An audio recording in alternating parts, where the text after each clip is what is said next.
Reservation ಬಗ್ಗೆ ಮಂಡ್ಯ ಜಿಲ್ಲೆಯಲ್ಲಿ ಸಾಕಷ್ಟು ಹೋರಾಟಗಳು ಮಾಡಿದೀವಿ, ಸಾಕಷ್ಟು ಪ್ರೆಸ್ ಮೀಟ್ ಮಾಡಿದೀವಿ. ಕಳೆದ 2 ತಿಂಗಳಿಂದ ಒಂದು ಹಿಸ್ಟಾರಿಕಲ್ ಸಮ್ಮೇಳನ ಮಾಡಿ DC ಆಫೀಸ್ ಮುಂದೆ ನಮ್ಮ ಮೆಮೊರಾಂಡಮ್ ಕೋರ್ಟ್ನ ಪ್ರತಿಭಟನೆ ಮಾಡಿದೀವಿ.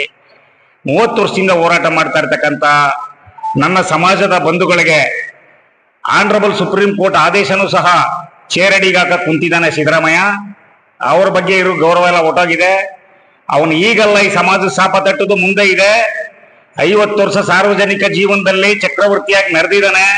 ಈ ಸಮಾಜದ ಬಗ್ಗೆ ನಾನು ನಕಲಿ ಏನು ಸಮಾಜವಾದಿ ಅಂತ ಒಂದು ನಕಲಿ ಸಮಾಜವಾದಿ ಹಣೆಪಟ್ಟಿ ಕಟ್ಕೊಂಡು ನಿಜವಾದ ಒಂದು ಸಮಾಜಕ್ಕೆ ಏನು ಒಂದು ತುಣುಕು ರೊಟ್ಟಿ ಕೊಡಬೇಕಂತ ಇಂಟರ್ನಲ್ ರಿಸರ್ವೇಶನ್ ಕೊಡ್ದಾನೆ. ತುಣುಕು ರೊಟ್ಟಿನೂ ಮೋಸ ಮಾಡ್ತಾ ಇದ್ದಾನೆ ಸಿದ್ದರಾಮಯ್ಯ. ಈ ಸಂಬಂಧವಾಗಿ ಭಾಸ್ಕರ್ ಪ್ರಸಾದ್ ರವರು ಹರಿಹರದಿಂದ ಈ ಉರಿ ಬಿಸಿಲಿನಲ್ಲಿ ಪಾದಯಾತ್ರೆ ಮಾಡ್ತಾ ಇದ್ದಾರೆ. 21ನೇ ತಾರೀಕಿಗೆ ಪಾದಯಾತ್ರೆ ಬೆಂಗಳೂರಿನಲ್ಲಿ ಕೊನೆಗೊಳ್ತದೆ. ಆ ಪಾದಯಾತ್ರೆಗೆ ನನ್ನ ಜಿಲ್ಲೆಯ ಮಂಡ್ಯ ಜಿಲ್ಲೆಯಿಂದ ವಿವಿಧ ಮುಖಂಡರುಗಳು 7 ತಾಲೂಕುಗಳಿಂದಲೂ ಸಹ ಮುಖಂಡರುಗಳು ನಾವು ಹೆಚ್ಚಿನ ಸಂಖ್ಯೆಯಲ್ಲಿ ನಾವು ಅಲ್ಲೋಗಿ ಅವರಿಗೆ ಬೆಂಬಲ ಸೂಚಿಸಿ ಏನ್ ಫ್ರೀಡಂ ಪಾರ್ಕ್ ಅಲ್ಲಿ ನಾವು ಜಾಯಿನ್ ಆಗು ಕೊಟ್ಟಿದ್ದೀವಿ.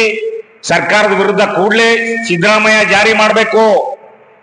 ಈ ಸಮಾಜ 30 ವರ್ಷದಿಂದ ಈ ಕೂಗು ಕೇಳ್ತಾ ಇಲ್ಲ ಸಿದ್ದರಾಮಯ್ಯನಿಗೆ. ತನ್ನ ಕಪಟತನ ಮೆರೀತಾ ಇದ್ದಾನೆ ಸಿದ್ದರಾಮಯ್ಯ. ರಾಜ್ಯದಲ್ಲಿ ನಂಬರ್ 1 ಕಪಟಿಯಾಗಿ ಹೋಗಿದ್ದಾನೆ ಸಿದ್ದರಾಮಯ್ಯ. ಇದೇನಾದ್ರು ಇನ್ನೊಂದು ಈಗ 15 ದಿನದ ಜಾರಿ ಮಾಡದೇ ಇದ್ದಾರೆ. 21 ನಂತರ ಈ ರಾಜ್ಯದಲ್ಲಿ ನಮ್ಮ ಸಮಾಜ ಎದ್ದು ನಿಂತಿದೆ. ಸಿದ್ದರಾಮಯ್ಯನ ಕುರ್ಚಿ ಹೋದ್ರೋಲಿ ಅಂತ ಇದನ್ನ ಎಲ್ಲ ಅನುಭವಿಸಾಗಿದೆ. ನನ್ಗೆ ಏನ್ ಬೇಕು ಅಂತ ಕಾಂಗ್ರೆಸ್ ವಿನಾಶ ಸಿದ್ದರಾಮಯ್ಯನಿಂದ ಪ್ರಾರಂಭ ಆಗ್ತದೆ. ಅವನ್ ಕುರ್ಚಿ ಕಟ್ಟಾಡುವಲ್ಲ, ನೆಕ್ಸ್ಟ್ ಭವಿಷ್ಯದಲ್ಲಿ ಕಾಂಗ್ರೆಸ್ ಸರ್ವನಾಶ ಆಗ್ತದೆ. ಮಾದಿಗರೆಲ್ಲ ಪಣ ತೊಟ್ಟು ನಿಂತಿದ್ವಿ. ಎಲ್ಲಾ ಕಡೆ ನಾವು ಸಿದ್ದರಾಮಯ್ಯ ಎಲ್ಲ ಕಾಂಗ್ರೆಸ್ ಮುಗಿಸ್ತೀವಿ. 15 ದಿನದೊಳಗೆ ಗಡುವು ಕೊಡ್ತಾ ಇದ್ದೀನಿ. ಕೂಡಲೇ ಜಾರಿ ಮಾಡ್ಬೇಕು ಸಿದ್ದರಾಮಯ್ಯ ಅಂತ ನಾನು ಹೇಳ್ತಾ ಇದ್ದೀನಿ. ಒಳ ಮೀಸಲಾತಿನ ಆನರಬಲ್ ಸುಪ್ರೀಂ ಕೋರ್ಟ್ ನ ಚೇರಡಿಗಾಕ ಕುಂತಿದ್ದಾನೆ. ಇದಕ್ಕೆ ಬಲಗೈ ಸಹೋದರರ ನಾಯಕರುಗಳು ಖರ್ಗೆಜಿ ಅಪ್ಪಾಜಿ ಇದನ್ನ ಜಾರಿ ಮಾಡೋದು ಬೇಡ ಮಾದಿಗರಿಗೆ ಅಂದ್ಬಿಟ್ಟು ನಮ್ಮ ಮಲತಾಯಿ ನಮ್ಗೆ ಅವರು ಮಲತಾಯಿ ಆಗಿದ್ದಾರೆ. ಈ ನನ್ನ ಮಕ್ಕಳು ಕೊಡಬಾರ್ದು ಅಂದ್ಬಿಟ್ಟು ಖರ್ಗೆಜಿ ಇದನ್ನ ಅಪ್ಲೈಡ್ ಮಾಡಿದ್ದಾರೆ, ಹಿಡಿದೆತ್ತಿದ್ದಾರೆ. ಮುಂದೆ ಇದ್ರ ಪರಿಣಾಮ ಏನ ಕಾಂಗ್ರೆಸ್ ವಿನಾಶಕ್ಕೆ ಆನರಬಲ್ ಏನೋ ಚೀಫ್ ಮಿನಿಸ್ಟರ್ ಸಿದ್ದರಾಮಯ್ಯ ಕಾಂಗ್ರೆಸ್ ನ ಸರ್ವನಾಶ ಮಾಡ್ಬಿಟ್ಟು ಈ ರಾಜ್ಯದಲ್ಲಿ ಹೋಗ್ತಾನೆ. ನಾವೆಲ್ಲ ಎದ್ದು ನಿಲ್ತೀವಿ. ಕಾಂಗ್ರೆಸ್ ನಾವು ಬುಡ ಸಮೇತ ಕಿತ್ತಾಕ್ತೀವಿ ಅಂತ ಹೇಳ್ತಾ ನಾವು ಪ್ರಶ್ನೆ. ಕರ್ನಾಟಕ ರಾಜ್ಯ ಮುಖ್ಯಮಂತ್ರಿಗಳೇ, ಮಾದಿಗ ಸಮಾಜಕ್ಕೆ ನೀವು ನ್ಯಾಯ ದೊರಕಿಸ್ಲಿಲ್ಲ ಅಂದ್ರೆ ನೀವು ಅಹಿಂದ ನಾಯಕ ಅಲ್ಲ ಅಂತ ನಾನಾದ್ರೂ ಆಗ್ರಹಿಸ್ತೀನಿ. ನೀವು ಈ ಕೂಡಲೇ ಮಹದೇವಪ್ಪ ಅವ್ರಿಗೆ ಸೂಚನೆ ಕೊಡಬೇಕು. ನೀವು ತುಂಬತಕ್ಕಂಥ ಬ್ಯಾಕ್ಲಾಗ್ ಏನ್ ತುಂಬ್ತೀವಿ ಅಂತ ಮಹದೇವಪ್ಪನವ್ರು ಹೇಳ್ತಾ ಇದ್ದಾರೆ. ಈ ಕೂಡಲೇ ಅದನ್ನ ನಿಲ್ಲಿಸ್ಬೇಕು. ಒಳ ಮೀಸಲಾತಿ ಜಾರಿ ಆಗುವವರೆಗೂ ಯಾವುದೇ ಬ್ಯಾಕ್ಲಾಗ್ ತುಂಬಕೂಡ್ದು.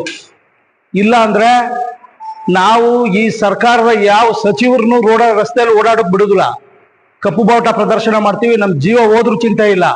30 ವರ್ಷದ ಹೋರಾಟ ಇದು. 30 ವರ್ಷದ ಹೋರಾಟದ ಫಲ ಇದು.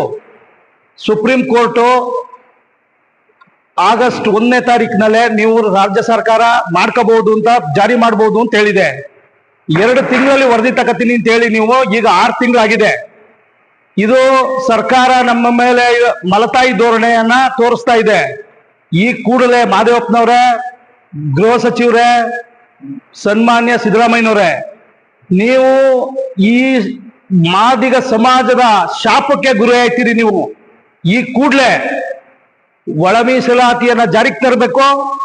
ದತ್ತಾಂಶಗಳು ಎಲ್ಲಾ ದತ್ತಾಂಶಗಳು ಬೇರೆ ರಾಜ್ಯದಲ್ಲಿ ಇಲ್ಲ ಅಂತ ಹೇಳ್ತಿದ್ದಂತ ಸಂದರ್ಭದಲ್ಲಿ ಅವರೆಲ್ಲ ದತ್ತಾಂಶ ತರಿಸ್ಕೊಂಡು ಈಗಾಗ್ಲೇ ಅವುಗಳನ್ನ ಜಾರಿ ಮಾಡ್ತಾ ಇದ್ದಾರೆ. ನಮ್ಮಲ್ಲಿ ದತ್ತಾಂಶಗಳಿದೆ.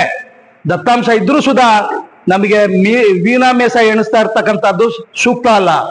ನೀವೇನಾದ್ರೂ ಈ ನಮ್ಮನ್ನ ನೆಗ್ಲೆಕ್ಟ್ ಮಾಡೋದೇ ಆದ್ರೆ ಮುಂದೆ ಇದ್ರ ಪರಿಣಾಮ ಸರ್ಕಾರ ಅನುಭವಿಸ್ಬೇಕಾಯ್ತದೆ. ಎಚ್ಚರ.